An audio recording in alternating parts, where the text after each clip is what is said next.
रिविलगंज नगर पंचायत के आपने दर्जनों वार्डों का आज भ्रमण किया है, क्या कहेंगे? सबसे पहले न्यूज़ 99 को बहुत बहुत धन्यवाद और आपको भी धन्यवाद। और रिविलगंज नगर पंचायत के स्वर्गीय दशहरा का हार्दिक शुभकामना, बधाई सभी जनता जनार्दन को। हमने रिविलगंज के 21 वार्डों का भ्रमण किया है। बहुत सी कमियां हैं, इसको गिनाना अब तो ठीक नहीं है, अब तो चुनाव में है, जनता के साथ है। और सरकार ने एक ऐसा ही तरीका इस बार चुनाव का अपनाया है जो अपने आप में एक नया है, सबके लिए नया अनुभव है। हम लोग मुखिया का चुनाव 2 बार जीते हैं, एक बार काउंसलर रहे हैं। 1000, 1500, 2000 वोटों का अनुभव था। ये 32,000 का अनुभव हमारे लिए भी नया है। 9वां चुनाव लड़ रहे हैं चुनाव में, जो ये अभी राजनीतिक जीवन का होता है 15 साल में 9वां बार हम लोग फेस करने जा रहे हैं। लेकिन ये अनुभव एक अपने आप में नया है। जनता जागरूक है, जनता ये जानती है कि नगरपालिका किसके हाथ में थे, जो सशक्त हो, जो नगरपालिका के विकास के बारे में सोचे और जात पात, क्षेत्रवाद और दूरवाद से ऊपर उठ के इस बार का चुनाव होगा। क्योंकि ना मैं बड़ी चूल्हा से बिलोंग करता हूँ तो बड़ी चूल्हा से वोट से चुनाव जीतूँगा, ना राजपूत जाति से आता हूँ तो ना राजपूत जाति से जीतूँगा। यहाँ सबसे मैंने क्या एक भोजपुरी में कहावत है कि ओम से लेकर रोम तक अगर जितने भी लोग हैं, अगर सबके दिलों पर आप नहीं पहुँच सकते हैं तो आप चुनाव में, तो जनता ने हमको लगता है कि आशीर्वाद दिया है। जितने भी कैंडिडेट हैं सब लोगों से बहुत जगह ऐसा भी मिला हमको कि कोई पहुँचा ही नहीं। लोग कह रहे हैं कि बबुआ तू ही अभी पहला बार आई बार, तो हम सोच रहे हैं कि तब लोग घूम कहाँ रहे हैं, चौक पे से चौराहे पर होता है चुनाव है, लेकिन अनुभव अच्छा है, मज़ा आ रहा है। और जनता किस मुद्दे पे आप चुनाव लड़ रहे हैं? एक ही मुद्दा है, विकास। और विकास का मतलब ये नहीं हुआ कि कैसा, सबसे पहले शिक्षा का विकास हो। शिक्षा अगर हम लोग का अच्छा होता है तो हम लोग का आधा विकास ऐसे हो जाएगा। और रिविलगंज में सबसे ज़्यादा महिलाओं के लिए महिला कॉलेज है, चाहे लाइब्रेरी की व्यवस्था है, बुजुर्गों के लिए कुछ लाइब्रेरी की व्यवस्था होनी चाहिए। और ऐसा कुछ काम करेंगे। देखिए बहुत लोग तो सब लोग के साथ घूमते हैं, लेकिन हमारे साथ आप देखिएगा कि मैच्योर लोग और बुद्धिजीवी लोग ये क्योंकि वो जान रहे हैं कि रिविलगंज के विकास के लिए अनुभव सबसे बड़ा है। ये नहीं कि आप पहली बार आए और चुनाव जीत गए और बहुत अच्छा काम कर लें, अनुभव नहीं होगा। एक अच्छा खिलाड़ी अच्छा कप्तान नहीं होता है, ठीक है, उसके लिए अनुभव की ज़रूरत है। तो हमने अनुभव को साथ में लिया है, युवा वर्ग का भी साथ में लिया है, महिलाओं को साथ में लिया है, और बहुत सारा मैंने प्यार और आशीर्वाद मिल रहा है। लोग कह रहे हैं कि भाई आप इस नगरपालिका को चला सकते हैं। स्थानीय लोगों का कहना है कि जितने भी नेता हैं सभी लोग वादा करते हैं और जीतने के बाद जनता को धोखा देते हैं। इस पर आप क्या कहेंगे? आपका सवाल बहुत ही वाजिब है। मैं तीसरा बार मैंने जनता के बीच में गया और 3 बार 2012 से लेकर अभी तक सत्ता में हूँ। और इसका प्रमाण एक ही है कि मैंने दक्षिणवारी चक्की पंचायत को देख लिया जाए। अभी जो मुखियाई का दौर चला है और ट्रेन चला के बहुत 95% मुखिया भी लोग चुनाव अपना हार चुके हैं। क्यों? क्योंकि लगता है कि चुनाव लगाएंगे, वादा करेंगे, ऐसा नहीं होगा। हमने अपना काम किया है और उसी काम के लिए हमने अपने पंचायत क्षेत्र में और नगरपालिका क्षेत्र में भी काम किया था और उस काम के आधार पर हम मांग रहे हैं। आप हमारे दरवाजे पर जाते हैं तो जितने भी भाई लोग जाते हैं, ये लगेगा कि हम ना मुखिया हैं ना काउंसलर हैं। हम ये जानते हैं कि हम आप लोगों के बीच में है, एक सेवक की तरह है, या आपके जो सरकार की जो भी महत्वाकांक्षी योजना है बिना किसी शर्त के, बिना किसी पैसे के आप तक पहुँचाने का काम करते हैं। और यही वजह है ये हमारा गांव जहां से बिलोंग हम करते हैं, बड़ी टोला से, वहाँ राजनीतिकों का गढ़ होता है।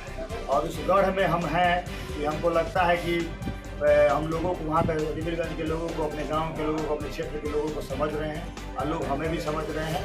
तो हमें लगता है कि लोग हमको आशीर्वाद देंगे और इस बार हम लोग रिविलगंज का एक नया ऊर्जा के साथ कमान मिलेगा और विकास के लिए उन्हें हर संभव प्रयास करेंगे। जनता आप पर विश्वास करती है और आपको चुनाव जिता देती है, तो पहले आपका 5 से 6 कार्य कौन सा होगा जो सबसे पहले करें? देखिए हमने 13 कार्यों को मुख्य रूप से प्राथमिकता दिया था।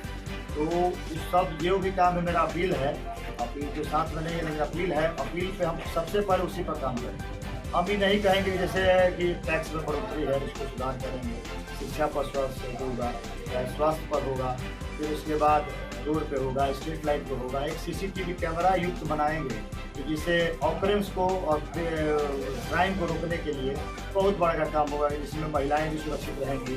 हम लोग का बाजार मार्केटिंग है, बनिया वर्ग है, उनको भी सुरक्षा मिलेगी। कोई आके दबाए नहीं, कोई बोले मत, कोई घटनाएं अप्रिय घटनाएं ना हो, उसके लिए एक हम CCTV पूरा युक्त बनाएंगे रिविलगंज नगर बन गए।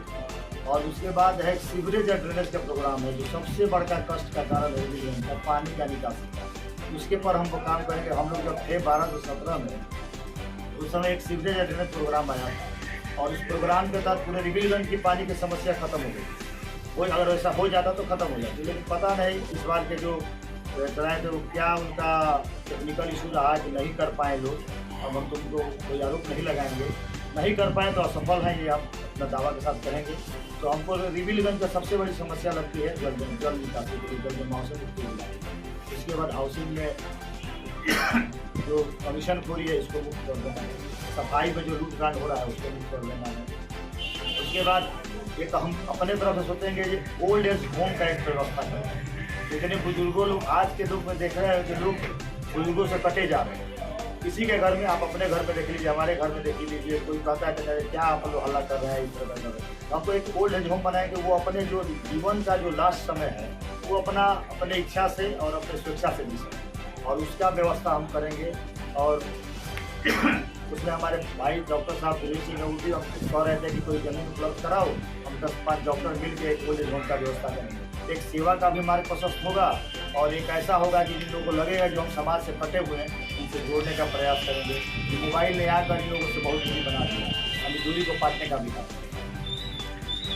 रिविलगंज का जनता थाना, ब्लॉक, म्यूनसिपैलिटी, हॉस्पिटल कहीं अगर काम कराने जाती है तो उनको झांसा दिया जाता है, और जो पैसे वाले हैं, मजबूत लोग हैं, उनका काम फट से हो जाता है, पहले हो जाता है, और जो गरीब लाचार हैं उनका काम नहीं होता है। उस पर आप क्या करें? देखिए, ये बहुत बड़ी समस्या है। रिविलगंज में थाना हो, ब्लॉक हो, चाहे म्यूनसिपैलिटी कॉर्पोरेशन हो, और माननीय अंचलाधिकारी का तो पूछिए मत। माने 5 रुपया तक उनको चाहिए, और ज़्यादा करते हैं तो आचार संहिता उल्लंघन का केस हम पर करते हैं। तो हमने कहा है कि 10 तक करिए, मैडम आप पावर में हैं करिए, लेकिन 10 के बाद जनता आपकी व्यवस्था करेगी। हम 2 चीज़ का एक चीज़ बर्दाश्त नहीं करते हैं, ना गलत करेंगे ना गलत करेंगे, और आएंगे तो कमीशन मुक्त रिविलगंज को जरूर कर देंगे। क्योंकि लोग करें हाउसिंग के लिए कैसे होगा, जब सब है तो काउंसलर को बुलाइए, एक ही बार में कैंप लगा के RTGS कर दिया जाए, क्या दिक्कत है। हम जब पैसा नहीं लेंगे तो मजा लेंगे, स्कूटी साहब और कार्यपालक साहब पैसा लेंगे। वही मेरे जब हम ही अगर करप्शन करते हैं तो अपराधी मांगेगा। हम लोग की भी कमी है कि हम लोग उसमें जाकर सहयोग करते हैं। विरोध करना कितने लोग की बस की बात है। आप तो पत्रकार है, अमित जी, पता चलता है बहुत लोग पीछे का क्या कहते हैं, लेकिन जब जाने का होता है कि एक सिग्नेचर किया जाए, आगे कौन बनेगा, बैठी बिलाई की ऐसी तो घंटी कौन बनेगा, इसके लिए बहुत मैंने कलेजा होना चाहिए करने का। और हमने तो अपने पूरे मुखिया संघ के तरफ से माननीय अंचलाधिकारी जी पर आवेदन DM साहब को, SDO साहब को और भूमि विकास को भी दिया है, और उन पर हम राजस्व विभाग को दिया है। हमने उन पर कार्रवाई करेंगे, और वो समझती है कि जो सबसे बड़ा स्टेट है और जो मन में आएगा वैसा तानाशाही और शासन नहीं चलेगा। आप जनता के लिए हैं, जनता की सेवा के लिए है, जनता का सेवा करिए। इससे ज़्यादा करिएगा तो जनता बर्दाश्त नहीं करेगी।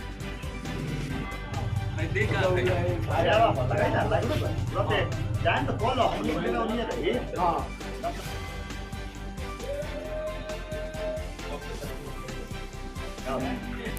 अजीत सिंह को हम 2012 से जानते हैं। इन्होंने अभी तक जो भी काम किया है वो जनता के हक में किया है, अच्छा किया है। और उनकी वहाँ जो मुखिया वो रह चुके हैं हमारे सिद्धार्थ दियारा में, बैजूट वाला में, तो उन्होंने जो काम किया है वह देखने योग्य है, सराहनीय है। मैं भी कई गया हूँ वहाँ पर और जाकर देखा हूँ कि किस तरह से मतलब डेवलपमेंट का काम हुआ है वहाँ पर। उधर 15 साल में कुछ नहीं हुआ था, लेकिन जब अजीत सिंह आए, इसलिए जनता ही को दूसरी बार भी चुनी है मुखिया का कैंडिडेट। और मुझे विश्वास है कि इस बार भी जो ये इंतिमा जो लड़ रही है चुनाव, वो जरूर अजीत सिंह के नाम पर जीतेगी। मुझे पूरा विश्वास है, क्योंकि मैं बहुत जगह घूम रहा हूँ और लोगों के संपर्क में हूँ, इसलिए मुझे विश्वास है कि जरूर जीतेंगे और विकास का काम करते रहेंगे। आगामी 10 अक्टूबर का नगर पंचायत मुख्य पार्षद, उप मुख्य पार्षद, वार्ड पार्षद के चुनाव होने वाले हैं। आप उसमें किसको मतदान करेंगे? आपको सबसे अच्छा उसमें कौन सा है जो काम कर सके, जनता के हित में काम कर सके? रिबिलगंज नगर पंचायत का जो चुनाव होने जा रहा है, इसमें जनता का यही एक ही है कि जो भी विकास करेगा उसको हम वोट देंगे। इसमें अजीत सिंह जो गायत्री देवी के प्रतिनिधि हैं, उन्हीं के नेतृत्व में मतदान करेंगे। मुखिया बहुत अच्छा आदमी हो, संघर्षशील आदमी हो, मेहनती आदमी हो। उनका संगे हम 5 साल पंचायत में भी वार्ड सदस्य के रूप में रहल बने। बहुत माने अच्छा काम कैले बन पंचायत में। आई हमारा सब लोग के हम देखो संगे घूमता आदमी देखता लोग अच्छा स्नेह बाटे। सब लोग एकजुट होके इनका के अथी करते इनका माई के ताला से अभी छाप निशान बटे ए पर लोग सब मोहर लगाई। बहुत बढ़िया आदमी बनम, अच्छा आदमी बनम। हम सब लोग से ये रिक्वेस्ट करम, आग्रह करम, निहोरा करम ताकि ताला चाबी को मोहर में मार के बटन दबा के हम हमारी के विजयी बनाई सबे। ये हमारा तरफ से निहोरा बात।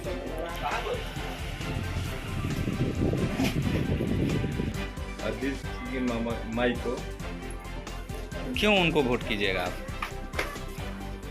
उन पर बहुत बढ़िया आगे चल के थी बात पर आगहू से 2 बार मुखिया रख से पल बना उनकर मतारी बढ़िया छवि के बारी जनता चाहत उनका के